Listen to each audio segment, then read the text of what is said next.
Hello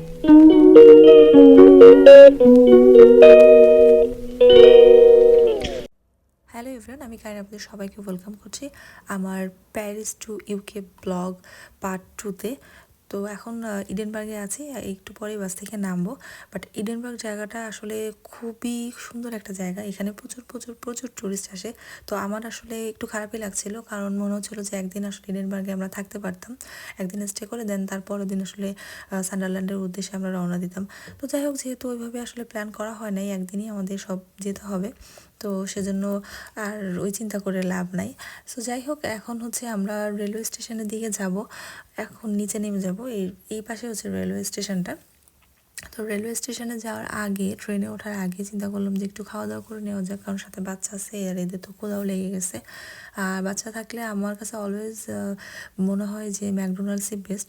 তো এইখানে ম্যাকডোনাল্ডসে আসলাম, but এইখানকার ম্যাকডোনাল্ডস আমার কাছে বেস্ট পার্ট মনে হচ্ছে যে এই মানে টেবিলের সাথে, কিডস টেবিলের সাথে একটা করে ট্যাবলেট দেওয়া থাকে, বাচ্চারা কার্টুন দেখতে পারে বা নিজের মতন অর্ডার করতে পারে। তো ওদের খাওয়া দাওয়া শেষ টেস করে এখন আমরা আমাদের জন্য কিছু নিতে যাচ্ছি। তো কি আর নেবো, চিন্তা করলাম যে একটা নিই, জাস্ট একটা কোক নিই আর চিপস নিই আর একটা জলের বোতল, এর বেশি কিছু নিব না। কারণ হচ্ছে এত ভালো লাগছে না, কারণ আসলে এর মধ্যে অনেক বেশি টায়ার্ড হয়ে গেছে। আর ও ট্রেনে জার্নি করতে হবে 2 ঘন্টা 20 মিনিট, আর একটু লং টাইম হয়ে যাচ্ছে জার্নিটা। বাট এখন যেহেতু আগস্ট মাস, কিছু করার নেই। তো যাই হোক, এখান থেকে আমার এই জিনিসগুলি নিলাম। আর এখানে ছিল সেলফ সার্ভিস, আপনার এই কাউন্টারে কোনো লোক ছিল না। তো টাকা পে করলাম, পে করার পর আসলে এখান থেকে বের হয়ে গেলাম। তো আমি যখন এগুলি পে করে বের হয়ে ট্রেনের দিকে যাচ্ছি, তো দেখি যে ট্রেন অলরেডি চলে আসছে, আর আমার হাজব্যান্ড আমার বাচ্চারা অলরেডি ট্রেনে উঠেও গেছে। তো এটা হচ্ছে ট্রেন, অ্যান্ড ট্রেনটা অনেক সুন্দর এবং খুব ক্লিন ছিল। আর এই ট্রেনের একটা বেস্ট পার্ট এটা যে একটু পরপরই ট্রেনে ক্লিন করার জন্য এবং আমাদের কাছে কোনো ময়লা আছে কিনা এগুলি জানার জন্য আর কি, দেখার জন্য লোক আসছিল যে আমাদের কাছে যদি ময়লা থাকে তাহলে আমরা যেন তাদের কাছে এগুলি দিয়ে দিই, যাতে ট্রেনটা ক্লিন থাকে। এটা আমার কাছে অনেক বেশি ভালো লাগছে। তো যাই হোক, এখন বিশেষ কিছুই করার নেই, শুধুমাত্র জানলার পাশে বসে এই দুপাশের ভিউগুলি দেখা ছাড়া।